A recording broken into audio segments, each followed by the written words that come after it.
For preposition का use जब करते हैं तो फॉर प्रीपोजिशन का फॉर एक प्रीपोजिशन है। प्रीपोजिशन का मतलब ये होता है, कुछ ऐसे वर्ड्स होते हैं जो प्रीपोजिशन का मतलब होता है कि पोजीशन बताना, किसी भी चीज़ की पोजीशन बताते हैं कि कोई भी चीज़ कहाँ पे है, मतलब किस साइड में है या फिर कहाँ पे है। तो कुछ ऐसे वर्ड्स हैं जो प्रीपोजिशन को बताते हैं और कुछ और भी स्थिति को बताते हैं, ठीक है। तो यहाँ पे सीधा सीधा देखेंगे कि फॉर का मतलब क्या होता है, फॉर का यूज कैसे करते हैं जब प्रीपोजिशन की बात होती है तब, या फिर फॉर का नॉर्मल, एक तो नॉर्मल होता है के लिए, ठीक है। सीधा सीधा देखते हैं बिना टाइम पास किए हुए। फॉर का एक तो आपका हो जाता है के लिए या फिर के रहते हुए भी। फॉर प्रीपोजिशन का मतलब क्या हो जाता है, फॉर का होता है के लिए, एक तो होता है मतलब सीधा सीधा फॉर का जो हिंदी होता है वो होता है के लिए, ठीक है। उसके अलावा इसके कुछ और भी यूज होते हैं प्रीपोजिशन के तौर पे। मतलब फॉर का जो मतलब होता है वो फॉर का एक तो के लिए होता है, वो हम लोग जानते हैं, जो के लिए होता है यहाँ पे के लिए, फॉर का हिंदी के लिए, वो तो हम लोग जानते हैं, या फिर कुछ लोग नहीं भी जानते हैं। तो फॉर का हिंदी होता है के लिए।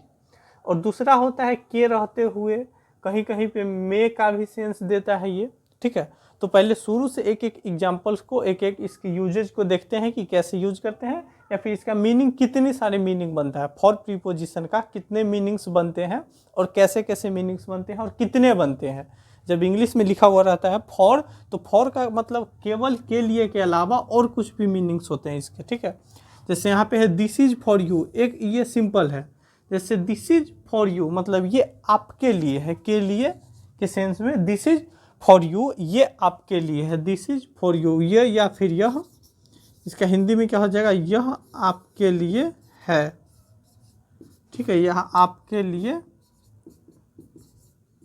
यह आपके लिए है, दिस इज फॉर यू, आपके लिए, ठीक है, ठीक है। ये यूजेज वन समझ लेते हैं, ये दोनों मतलब फॉर के लिए के सेंस में, के लिए के सेंस में फॉर का, यह आपके लिए है। और दूसरा है the gift was for her, जो गिफ्ट था मतलब गिफ्ट जो तोहफा था वो उसके लिए था, जो तोहफा, या फिर इसको तोहफा लिख देते हैं गिफ्ट को, तोहफा, तोहफा उसके लिए था, ठीक है, उसके लिए था। तो यहाँ पे के लिए के सेंस में आ गया, फॉर हर उसके लिए, कोई लड़की है उसके लिए। यहाँ पे था फॉर यू मतलब आपके लिए, आपके जब आपके का सेंस आएगा उस वक्त। के लिए के सेंस में क्या हो गया, एक तो हो गया दिस इज फॉर यू मतलब आपके लिए, दिस इज फॉर हर उसके लिए, ठीक है। अंग्रेजी हमेशा उल्टा होता है, पहले बाद वाला का हिंदी बनता है उसके बाद पहले वाला का, ठीक है। तो दिस इज फॉर यू ये आपके लिए है, और that the gift was for her मतलब जो तोहफा था वो गिफ्ट था वो उसके लिए था, वाज है तो था, ठीक है। और इसका एक दूसरा यूज होता है के रहते हुए, या फिर के रहते हुए, जैसे for all my pleasure I was unhappy मतलब इसके रहते हुए क्या मीनिंग होता है कि होते हुए मतलब या फिर इसके होने के बावजूद, या फिर भी, मतलब फॉर, यहाँ पे एग्जाम्पल क्या है, for all my pleasure I was unhappy मतलब सारी खुशियाँ होने के बावजूद आई वॉज अनहैप्पी। यहाँ पे फॉर का मतलब हो गया ऑल माई प्लेजर मेरी सारी खुशियाँ होने के बावजूद, यहाँ पे लिख लो मेरी सारी खुशियाँ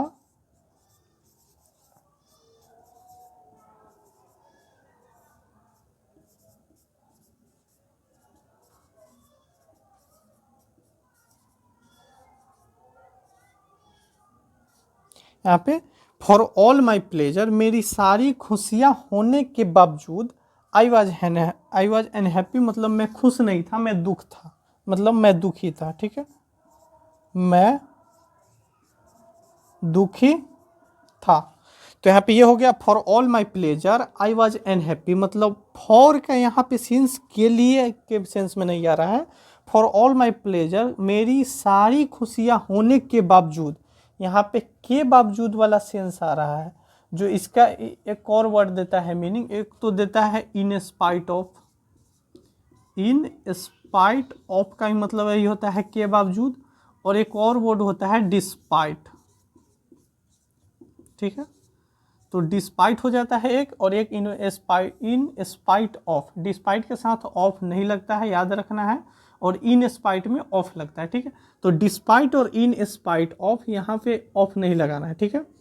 तो इसका भी मतलब ये होता है के रहते हुए या फिर के बावजूद, इसका भी मतलब वही होता है के बावजूद, मतलब उसके होने के बावजूद, ठीक है। किसी भी चीज़ के बावजूद या फिर रहते हुए, जैसे मतलब पैसे होने के बावजूद भी वह भूखा मर गया, या फिर पैसे होने के बावजूद भी वह इलाज नहीं करा पाया, मतलब रहते हुए, पैसे के रहते हुए भी। तो उस सेंस में वही होता है मतलब डिस्पाइट या फिर इंस्पाइट का। और उसी सेंस में एक फॉर का भी यूज करते हैं, ठीक है। तो जनरल केस में फॉर के बाद यहाँ पे ऑल हम लोग लिखते हैं जनरल केस में, ठीक है। यहाँ पे फॉर ऑल करके बनाते हैं। For all my pleasure I was unhappy, मतलब सारी खुशियाँ होने के बावजूद या फिर रहते हुए भी आई वॉज अनहैप्पी, मैं खुश नहीं था या फिर मैं दुखी था, ठीक है। इसी से मिलता जुलता एग्जाम्पल एक और है, for all your family you often feel alone, मतलब सभी योर फैमिली, अपने परिवार होने के बावजूद आप अक्सर अकेला महसूस करते हैं।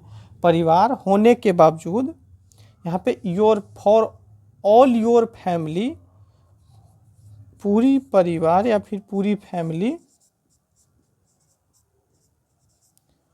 होने के बावजूद, यहाँ पे के बावजूद या फिर के रहते हुए भी, होने के बावजूद, पूरी परिवार होने के बावजूद, यानी फॉर ऑल योर फैमिली, यानी पूरी फैमिली होने के बावजूद या फिर के रहते हुए भी, पूरे परिवार, यहाँ पे पूरी परिवार या फिर पूरे परिवार होने के बावजूद या फिर पूरी परिवार के रहते हुए भी, यू ऑफन फील अलोन, आप अक्सर अकेला महसूस करते हैं। यू ऑफन फील एलोन, मतलब फील करते हैं क्या, तो अलोन, आप या फिर तुम या फिर आप अकेला महसूस करते हो। क्या हो गया, for all your family you often feel alone, मतलब पूरी परिवार होने के बावजूद तुम अकेला महसूस करते हो। यू ऑफन फील एलोन, आप अक्सर, यहाँ पे अक्सर छूट गया तो अक्सर ऐड कर लेना। ऑफन का मतलब ये होता है अक्सर या फिर बराबर। यू ऑफन फील अलोन, मतलब आपको अकेला महसूस होता है या फिर अकेला महसूस होता है या फिर आप अकेला महसूस करते हैं, ठीक है। तो फॉर ऑल के सेंस में क्या हो गया, के बावजूद या फिर के रहते हुए भी, ठीक है। और इसी का जो मोस्ट इंपॉर्टेंट यूज है एज अ प्रीपोजिशन, तो वो है यहाँ पे आपके सामने। एक तो ये हो जाता है टाइम पीरियड के साथ यूज करते हैं फॉर का, पीरियड ऑफ टाइम में।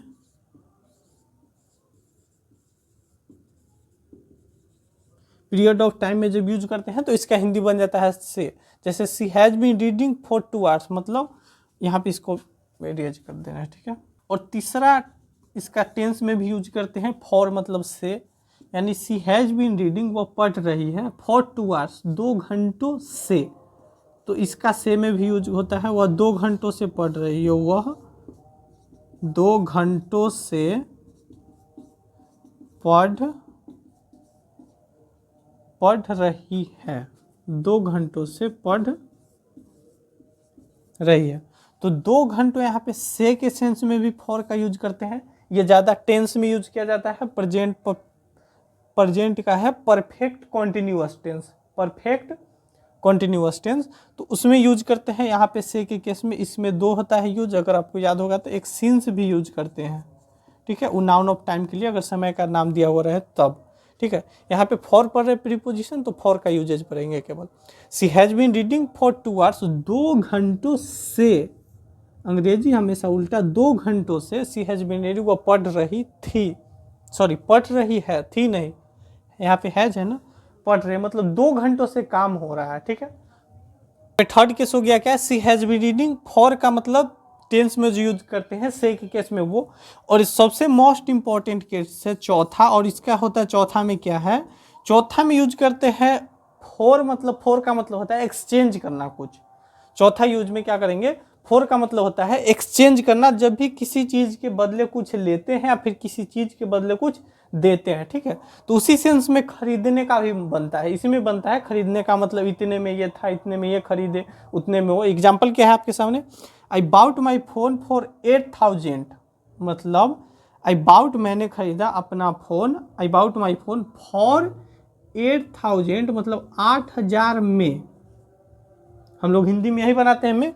आई बाउट माई फोन, मैंने अपना फ़ोन, यहाँ पे ऐसे इसको लिख देते हैं, मैंने अपना फ़ोन 8,000 में, 8,000 में खरीदा, ठीक है।